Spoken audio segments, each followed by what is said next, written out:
And we are live. All right, this is the Bullheaded Podcast. Per usual, I'm here with Zoo and Peebush. How you guys doing? Doing all right, man. Hey, you doing phenomenal, Zoo? Dude, not gonna lie, this past week was a roller coaster of emotions. Roller coaster. First week of the playoffs is always stressful, so these games mean a lot more. And not gonna lie, my team was getting his ass whooped by fucking Rashad Penny dropping two tutties on me. Tyler Lockett, Jamar Chase, two tutties in the fourth quarter. After the two tutties by Jamar Chase, I went to bed because I was so sad. My team was down 57 to 132. But you know what happened, boys? The Green Bay Packers against the Chicago Bears, baby. Hey, shout out to my man Aaron Rodgers. Shout out to my boy Aaron Jones. Shout out to my boy Devontae Adams. They had a heyday, man. Oh, my Lord. I asked for a virtuoso. I even texted the person I was playing against. I'm like, I need a virtuoso. I am praying for the fantasy gods. My prayers have been mentioned. They have been answered. They dropped a cool little 80 points against the Chicago Bears. And then the cherry on top, James Conner drops a fucking Herculean effort against the Los Angeles Rams. It was a beautiful, beautiful week of football. That's a good start to a 2-week round of fantasy football playoffs right there. Because Zoo's got it's a shout out to anybody.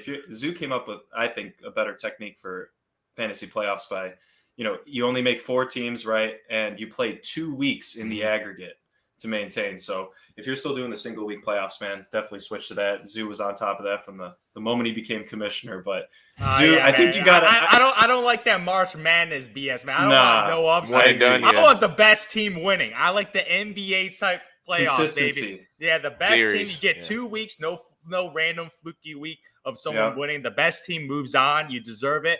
And you deserve to win the championship. So the only issue with that though, Zoo, is the bye weeks. So that's another thing I got. Yeah, I got to look into the bye weeks because you got lucky up to week 14. Oh.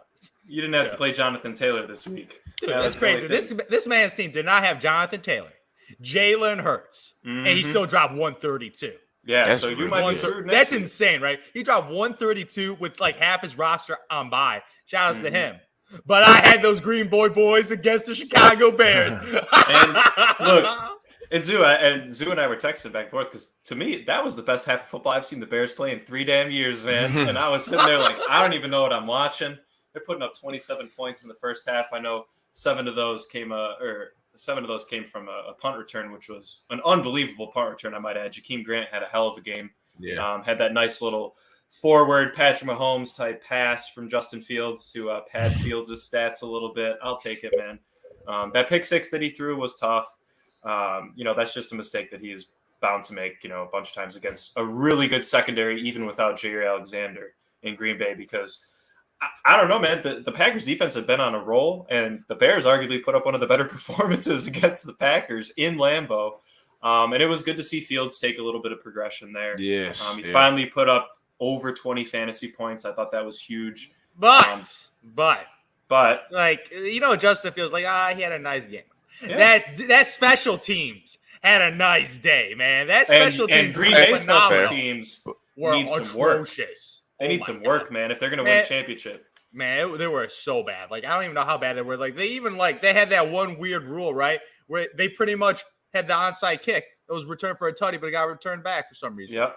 Because you can't touch it. If it's untouched and it goes 10 yards, then you can run it back.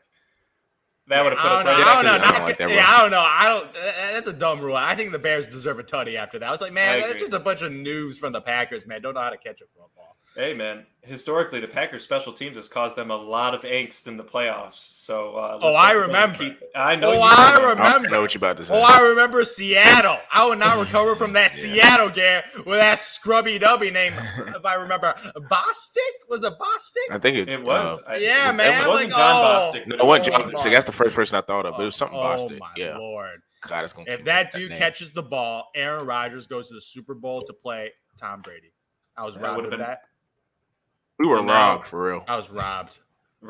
And now you might be able to see him in the conference championship game this year. Let's hope. Brandon Bostic. I remember that brother had to got get cut that immediately, man. He got cut the Super Bowl opportunity. Like that is unforgivable in the nation of Green Bay. Unforgivable.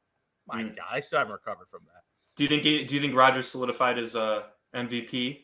or put it at least in the top 2 with Brady. Yeah, like him and Brady. Like I feel like at Brady's numbers, like Brady's got way more tutties, like 30. He's putting up 36 tutties, 10 picks, but Aaron Rodgers 27-4 more efficiency. Yeah, but it's them and them neck and neck. Because like I don't know what people are talking about Josh Allen or Kyler Murray. I don't know who's saying Murray. that. They were in the odds. That was week 1. The odds makers like Josh Allen and Kyler Murray for some reason. I'm like, I don't know what they. I remember when Aaron Rodgers lose a lot of money. was like 5th or something. Remember that sixth, when you made the bet? weeks ago. I was like, what are you guys talking about? It's like Aaron Rodgers is like top 2 right now. Like I don't know if he was smoking, but finally he's gone up the rankings. Now him and Brady. But I feel like Brady's story right now of him being old and stuff and still getting it done with a ridiculous team. Now he's doing it without AB right now. He's still getting it done. So I feel like Tom Brady's story. I feel like the narrative is going to support Tom Brady and get it, but my vote goes to Aaron Rodgers because you know my feelings about Jordan Love being a backup and that replacement level. They're the Jacksonville. Who are the Bucs replacement? I don't even know who is their backup. Yeah, that's a great question. I don't think anybody's even mentioned it might be Blaine Gabbert. I think they drafted somebody. I'm not sure. They might have. I don't know. I've always wondered that because Brady is another. He's a low-key kind of durable. Yeah, he's a durable. Since that one injury season, he never gets injured. Yeah, it's crazy. It's Blaine Gabbert. Blaine Gabbert. Oh, it is Blaine. He's getting a nice little tenure. He better than Jordan Love. Sure. Yeah. He's the Jacksonville Jaguars, though, like you said. So didn't he take them to the AFC Championship game? No, that was Blake Bortles. Blake Bortles. And he actually had a damn good year that year. Mm-hmm. For his standards. Let's not compare him to a Brady year or a Rodgers year. I don't think that's what we're saying. But hey, man, that was another one, man. I mean, the Bucs keep rolling. Huge win against the Bills and a devastating loss for the Bills. I mean, Bills are they're tanking or something. I don't know what's going on with them. And Josh Allen looked good. He played his heart out.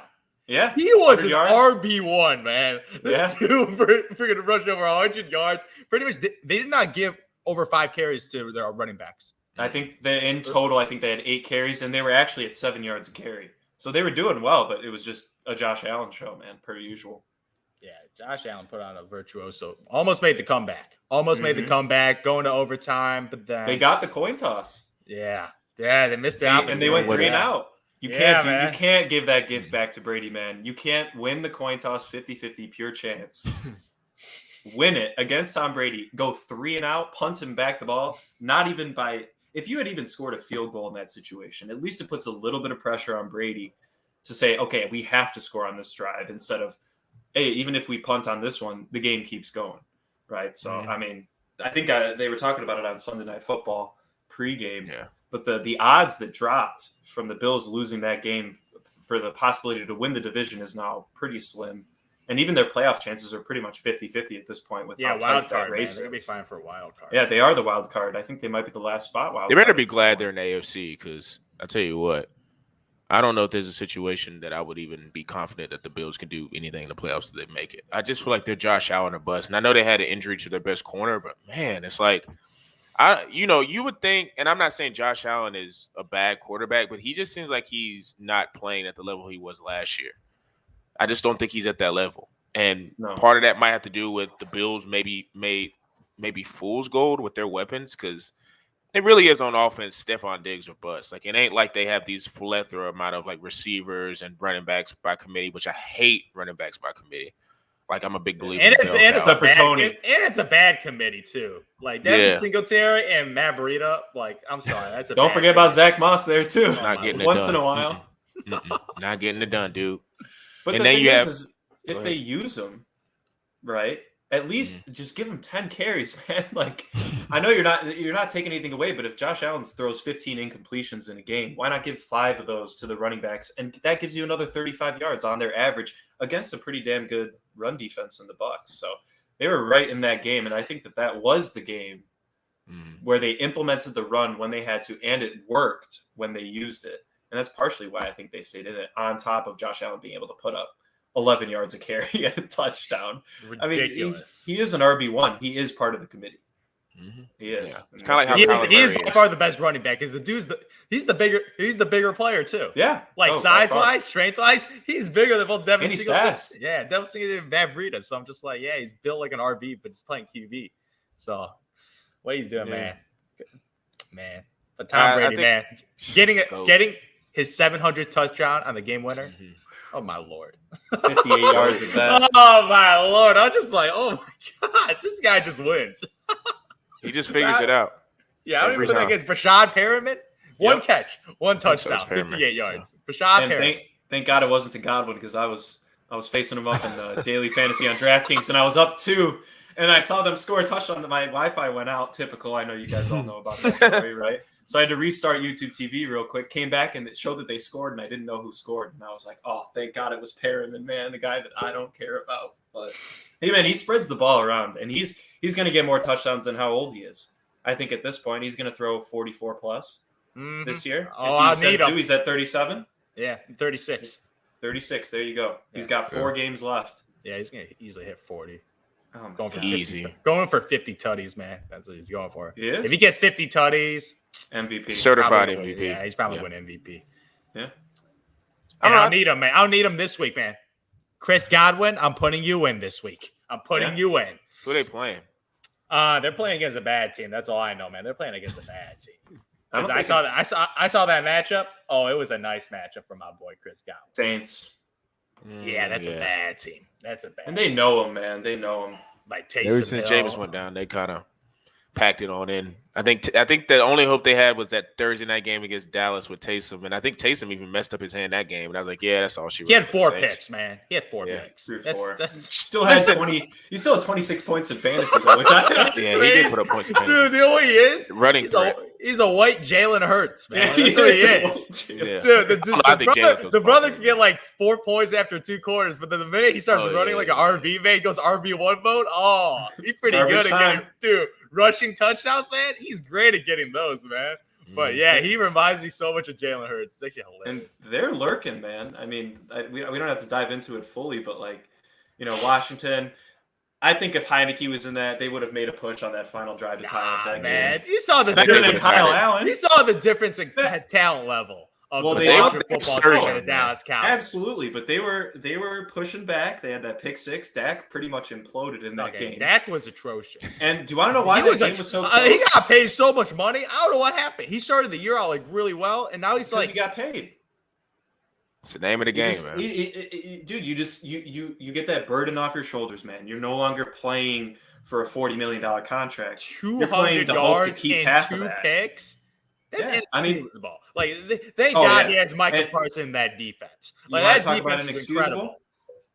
What's Zeke doing, man? Putting up under 4 yards a carry again, and he didn't have his Come boy on, to back Zoo. him up this time. Come on, Zoo. Oh, You gotta not come gonna around, lie. I am the biggest Zeke believer, Zeke shareholder, Zeke fanboy.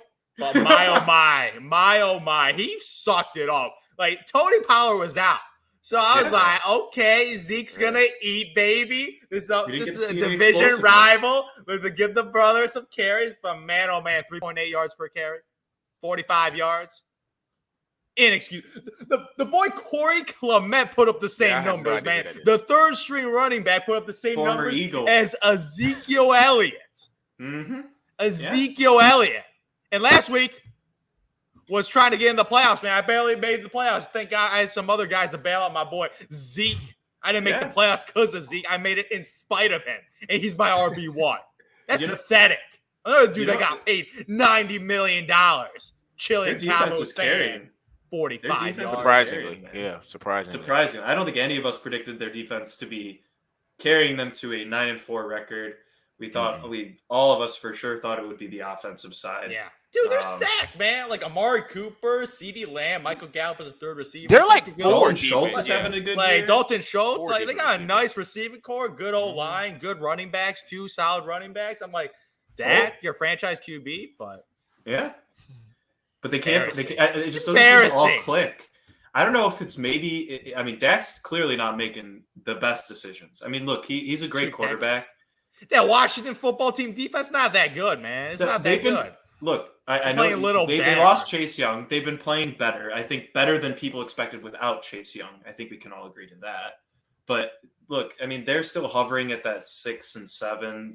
That last wild card. They're greedy. And then team. Yeah. And then you got 4 teams outside of the playoffs with the same record in the NFC.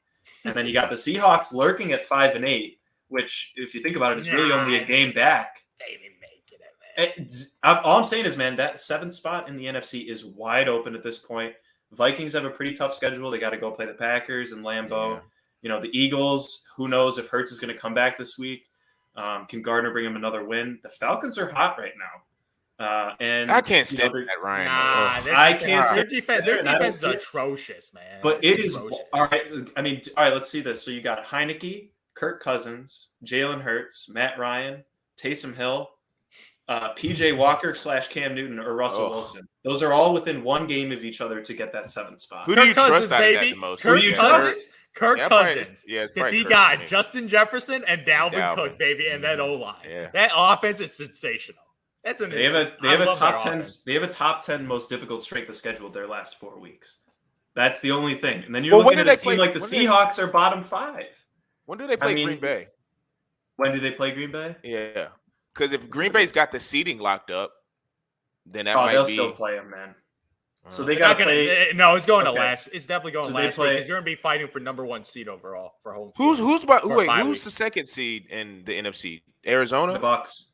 Buccaneers. I forgot about the Bucks. They're all tied at 10-3, but it goes Packers. I was thinking to myself, Cardinals. like, with the recent injuries of the Cardinals, I was thinking, like, maybe if, like, Green Bay gets so far out. But, I forgot about the Bucks and the Rams now.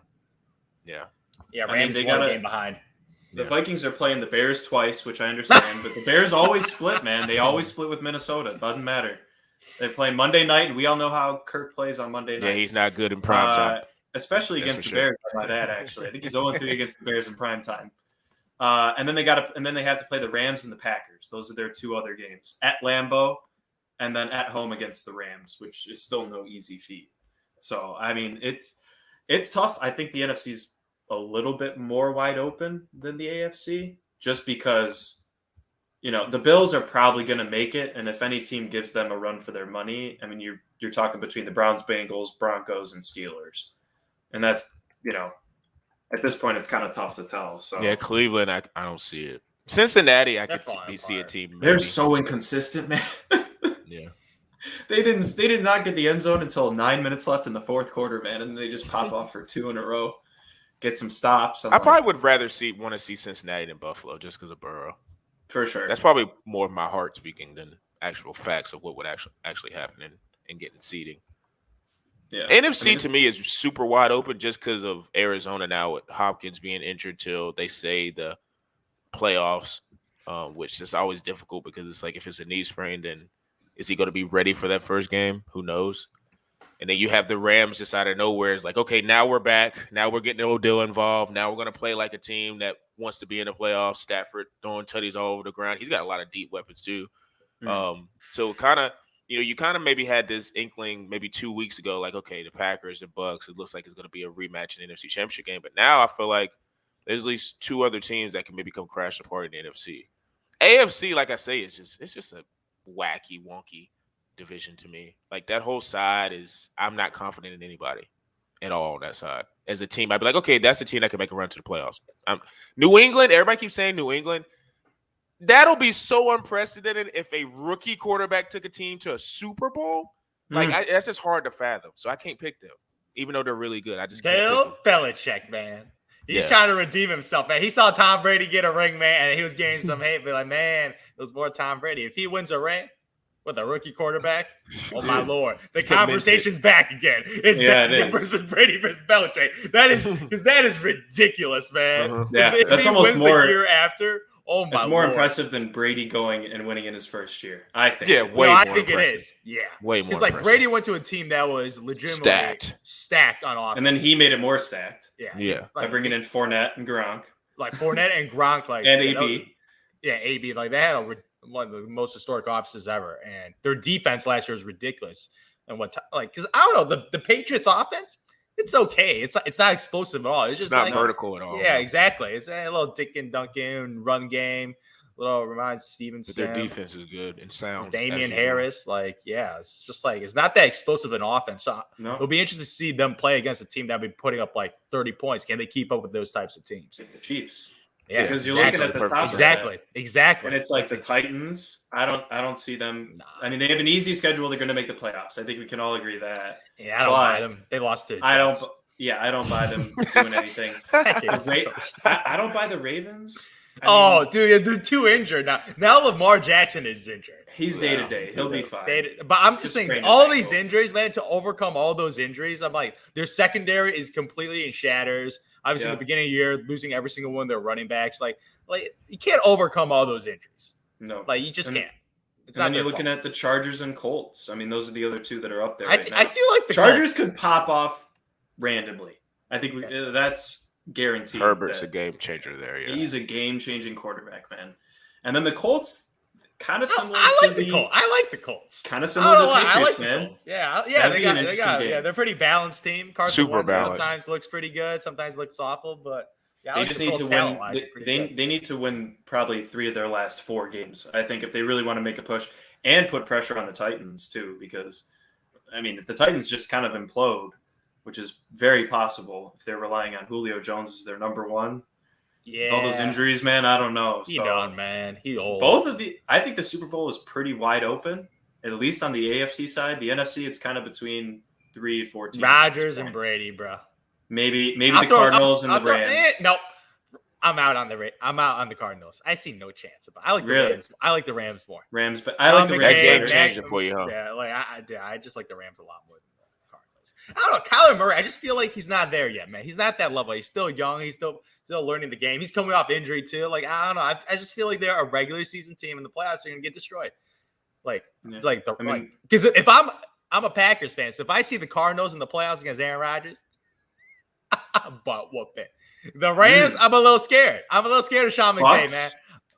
I'm scared of the Bucks too, man. Yeah, exactly. I feel like those teams are bigger threats to making it to the Super Bowl because of their experience. They all have more experience, and like, especially in coaching. And the only thing is like Matt Stafford doesn't, but I feel like his talent level with Sean McVay, he's gonna finally fulfill his potential. See, I don't believe in Matt Stafford. Really?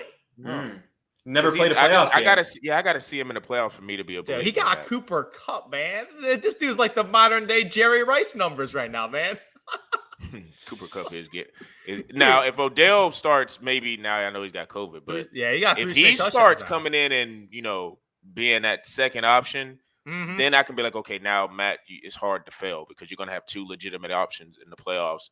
And their running game, I know, is like they got solid running game, whatever, Henderson, but he's good Sony enough Michel, to get it done. Yeah, he's good enough. So the defense has a lot of named players, but I still not super like, they're gelled together. I'm not, because they gave up 23 points to the Cardinals. I think in the NFC, we're all thinking of these different avenues. And even though I said earlier, there's like 4 or 5 teams, you could be like, okay, Dallas maybe being that 15, like they could put it all together.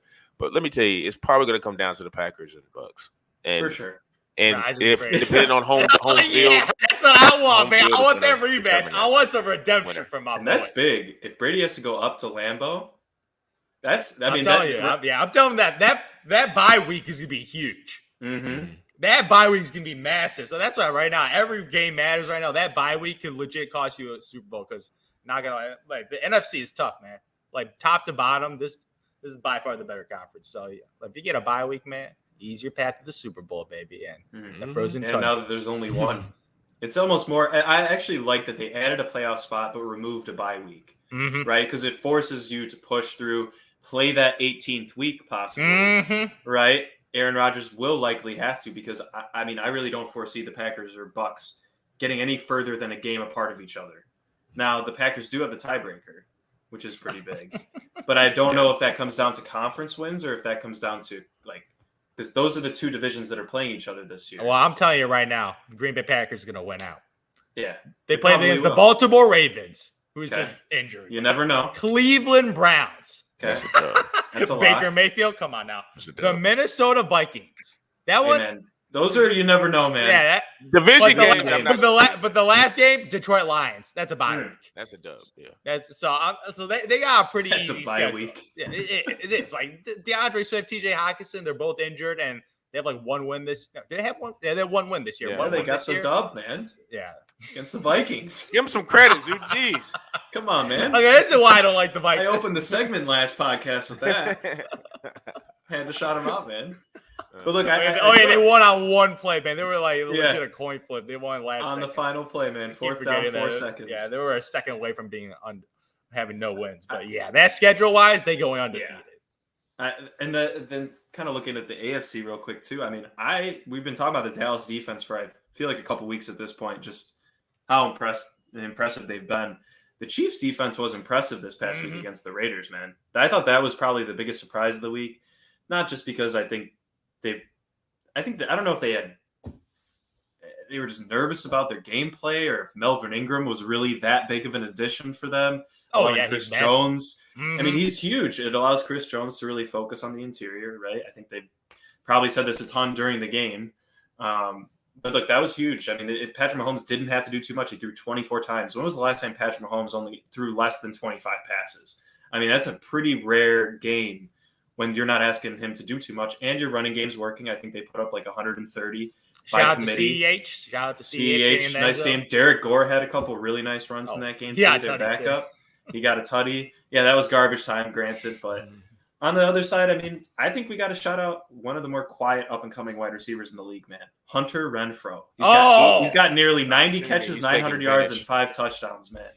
He's going to break 1,000 this season. He's probably going to have close to 10 touchdowns, if I were to guess. He's quietly becoming a great second option with Darren Waller. He's one of the better route runners in the league. Kind of reminds me a little bit of Cooper Kupp in that sense of his ability to get open. So I just had to give the Raiders one little fun fact about Hunter Renfrow. What's insane about his story and how good he is in the NFL, he was a walk-on at Clemson. Yep. Walked on. And I don't even think like he was more of a, hey, you're walking on because we look at you as a receiver. I think he was probably looked at as more of a special teams and just grinded all the way until now. Yep. It's just insane. I think he's from Lower State. Might be from the Charleston area. I'm not sure. But, yeah, he's definitely one of those guys who's a tactician as a route runner. And, you know, with the unfortunate situation with Ruggs, I think he's kind of grown into a role now that going into next year, he's going to be drafted pretty high in fantasy. And he's going to be a guy that is going to be very beneficial in fantasy and for your team. Like, you know, I'm not the biggest believer in Derek Carr, but I mean, if he's going to have him and Waller, that's a nice 1-2 punch for the future of the Vegas Raiders. So we'll see. Man, when the Raiders on television, I like watching different teams. The Raiders. Yeah. I mean, I'm not Derek Carr. Fantasy. Derek Carr. Yeah. They're not never a believer, man. I feel like I see the same thing Carr. every year, man. They start out real strong and then they fall off the cliff. Like I remember the same thing happening last year. Last year they also beat the Kansas City Chiefs. I remember the most epic game ever. They beat the Chiefs. And they talking trash. The Ravens in week 1 this year. Most epic game ever this year. Yeah. So I'm just like, man, they always start off. I guess they get a pass this year because of the whole coaching. Oh stuff. Yeah. If they get a guy that's, I don't know, a up and coming offensive coordinator that's a hot shot, maybe Urban Meyer. Yeah. What are we doing? They got to fire his ass and not pay his ass because I don't think he deserves the money. How does that work? This dude is very unlikable guy, man. Not only does he suck at NFL coaching, I just think the dude's a dick, man. Just by his actions, his past actions, his current actions. Now all these reports leaking about him, just man. They're driving him out. He was kicking. Did you see that report? Last report said he kicked the kicker or something like that. Mm-hmm. Like he kicked him, like before the game, saying you better make kicks. Like what is? That's what happens. Are you kicking your kicker? I don't know what's going on. You know what? It's just this whole arrogance of college coaches who have been in a place for a long time and they just run a whole institution. Then they feel like, hey, I did it at this level of football. Let me go and talk to grown men a certain way. And it just doesn't work like that. Like there's a story about, and I heard it the other day on a podcast. Scott Van Pelt has a podcast that he does with Stanford Steve, and he was talking about how I think Scott Van Pelt's a huge Washington Redskins or Washington football team fan, and he was talking about how Steve Spurrier was the coach. And, you know, in college, you have scholarships and you have like 75, 80, whatever amount of kids on scholarships. So you can run kind of like 2 practices, right? Like the best players and then like the younger players. And said, you know, he wanted to do that in Washington. And the players would tell him, like, Coach, we only got 53 players. Like, we can't run on 2 separate fields and do 2 different types of practices. And, like, that kind of was, like, foreshadowing how he was going to do it in the NFL because he has no idea that, hey, put that together. You have 53 guys or 53, 52 guys on the roster. Like, you can't do that. So it's like these guys just come in and, you know, owners are never going to admit defeat. But you just got he's pretty close to, man. You got to eat it, man. The Jaguars owner's like, man, I just want my fans to be happy. I'm just like, man, fire just trying to sell tickets. Just fire the coach, man. And Trevor Lawrence is regressing. That's the biggest reason why I would get rid of Urban Meyer. That's not. Like, there's no way he's that bad. There's no way. Nah, He looks he arguably looks like dude, he's rivaling Zach Wilson. Dude, he is. Like every time like the Jags and the point. Jets, man, I'm starting a defense because I know those rooks can be throwing at least one pick to my defense. At least one pick. Like I'm like, oh, there you go. 4. Trevor Lawrence with another pick. Like, my God, pick machines, man. Yeah, he doesn't even know who he's throwing the ball to half the time. Urban Myers, man. Hope his wife divorces his ass, man. Oh, come on, Zoo, man. I don't like the man. I don't like the man. I don't like him, man. I think he's a bad person, too. Bad coach and a bad human being. I mean, he probably is. You're right. Yeah, man. That was smug look on Well, no, if you go back to his story of the whole Ohio State situation, and I don't want to relitigate that again, but if you go into that story of what happened with his assistant coaches, you're not wrong, Zoo. But I remember that situation. Real shady, man. Real shady. That was kind of like, what are you doing? But I don't know. Jacksonville is going to be one of those franchises that is going to have to just eat that contract and hope whoever they hire next can be a quarterback whisperer, get Trevor to wear, because it just sucks for, I don't have a dog in the fight. I'm not a Jaguar fan, but it just sucks that a franchise like that I don't even know how many years ago that was when they had Jalen Ramsey and all those guys and they were this close to the Super Bowl. Now that was wild. Yeah. Now they're this, like, that's a crazy fall from grace. And you think you turn. had optimism with drafting Lawrence. You're like, okay, it's a new day. And then your other first round pick gets hurt, and then your coach is a good idiot. Like, a good running back room, but James was it James Rob? This is another, and I swear we're gonna get off this, but that's another red flag. So Carlos Hyde was one of his college running backs, and he fumbled in the game as well when James Robinson fumbled, and he still kept Carlos Hyde in the game. Like, who does that? James Robinson's the better back. That is nuts. In the professional setting, you're being that just one. That's crazy. Like, he needs to go back, just like Nick Saban did, man. At least Nick Saban did it quietly, and he knew his place, and he was like, "I'm going back."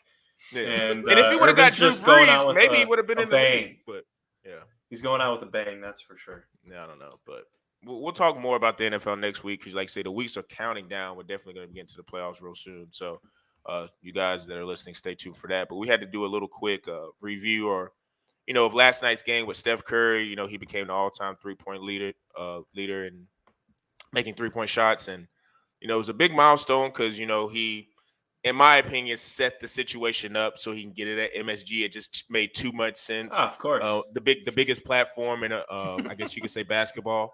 And he was able to get the record. So I wanted to ask the guys, I guess, what they think about that milestone, where that kind of maybe shifts in his arc as an NBA player all the time. And Zoo, I'm gonna start with you.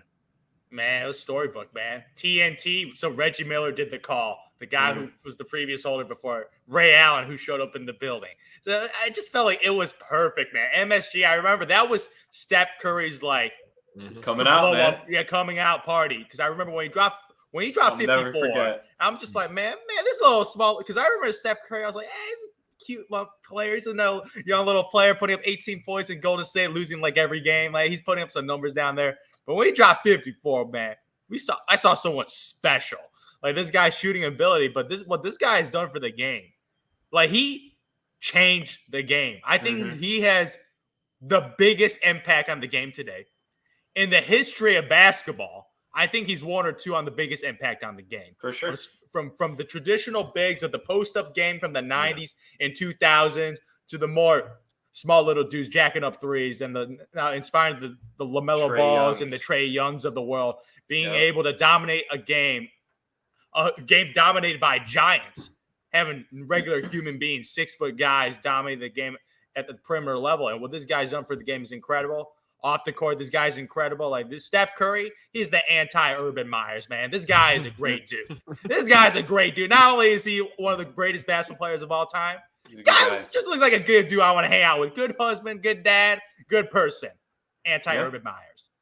And he what? How many less games did he do it in compared to Ray? Like 500 less games or something like that? I mean, it was ridiculous. That in and of itself, I think, everybody knew he was going to eventually break it. Probably within the last, honestly, probably since their 2016 championship, I think people were like, within the next 5, 6, 7 years, he's easily going to break.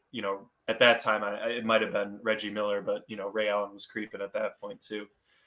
Reggie's unfortunately had to watch two people and commentate live as they passed him, as I think he was the one on the call for the Ray Allen game as well. It might have been in Indiana, actually.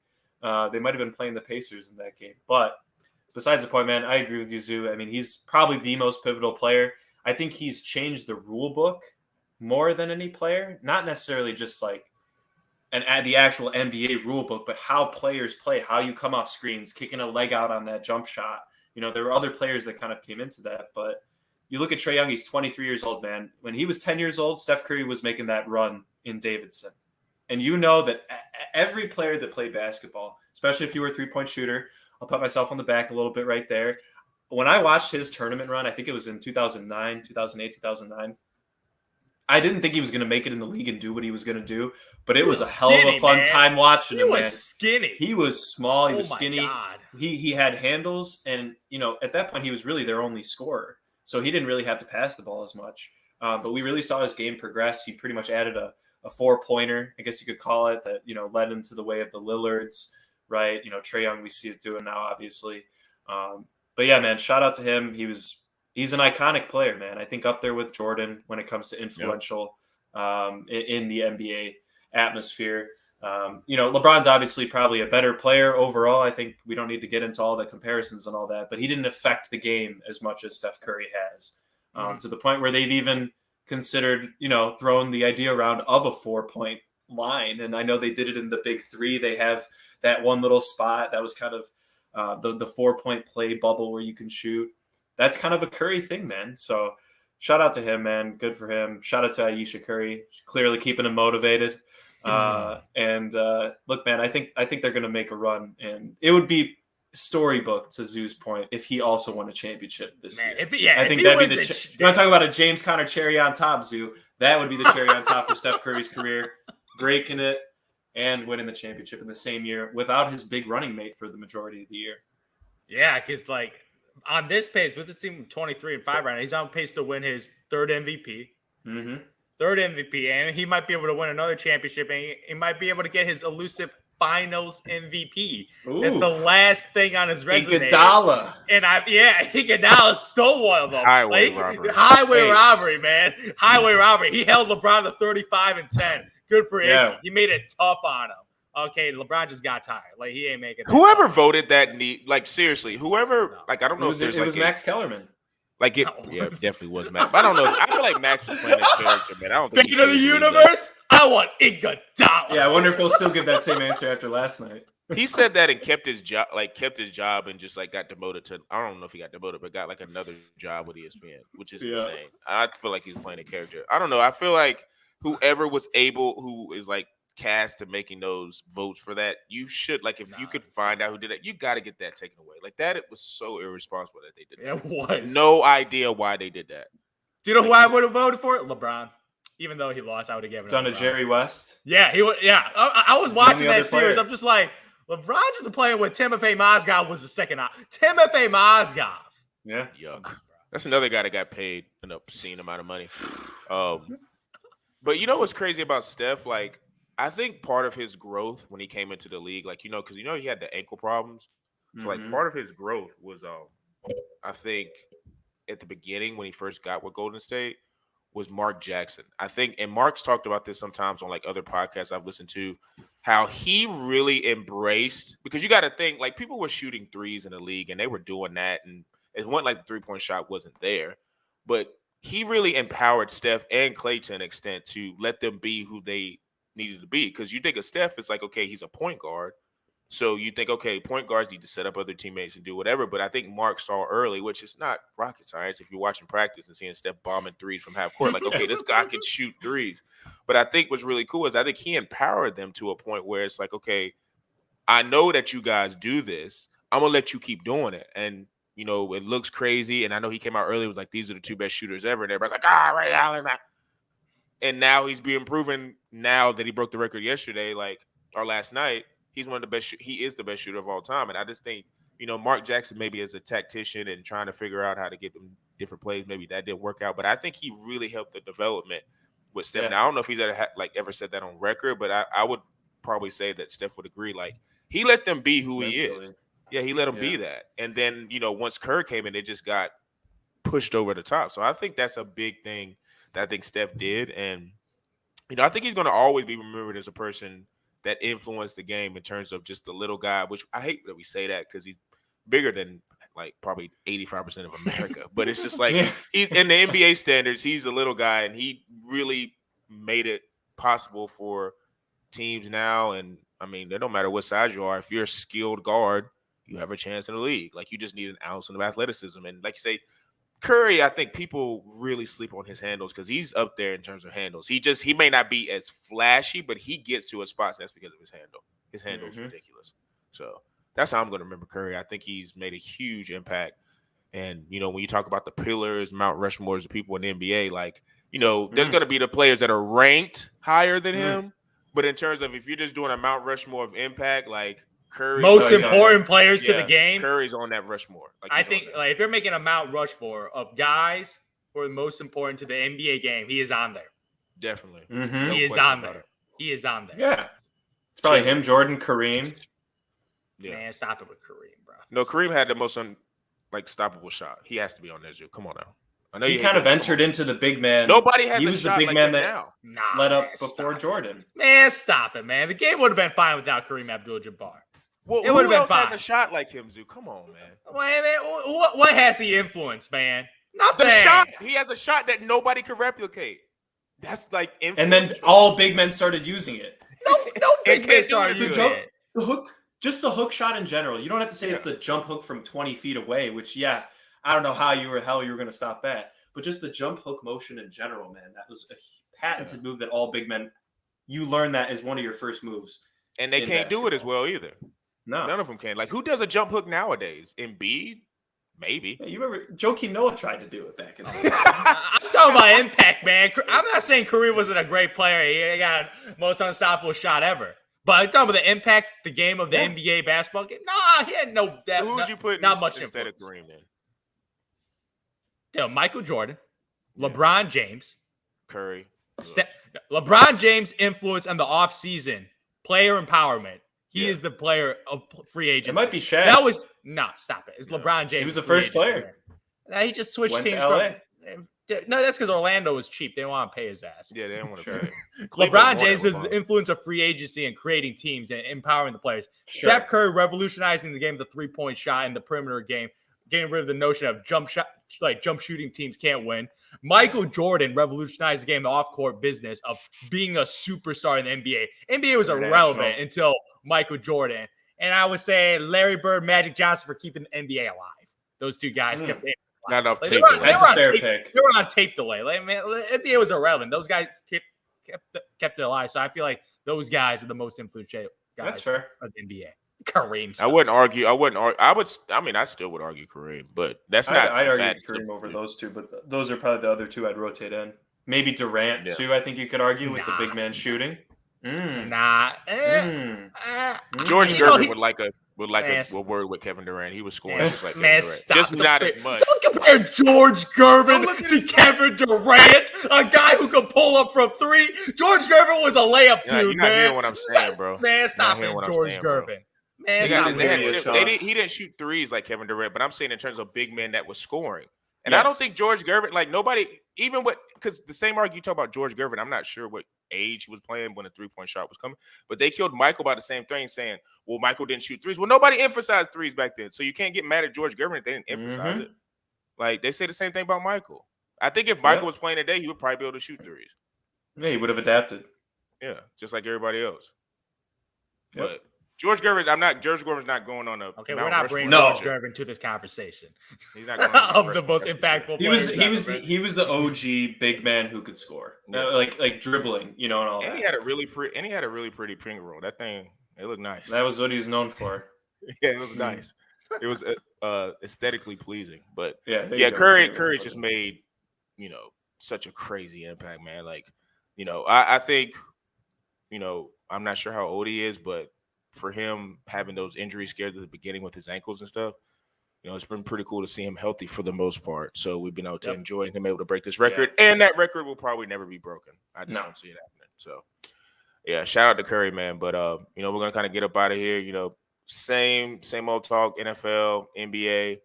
Quick shout out to signing day. A bunch of crazy stuff with college football. I got that on the Bullheaded_pod page on Instagram, Twitter, things of that nature.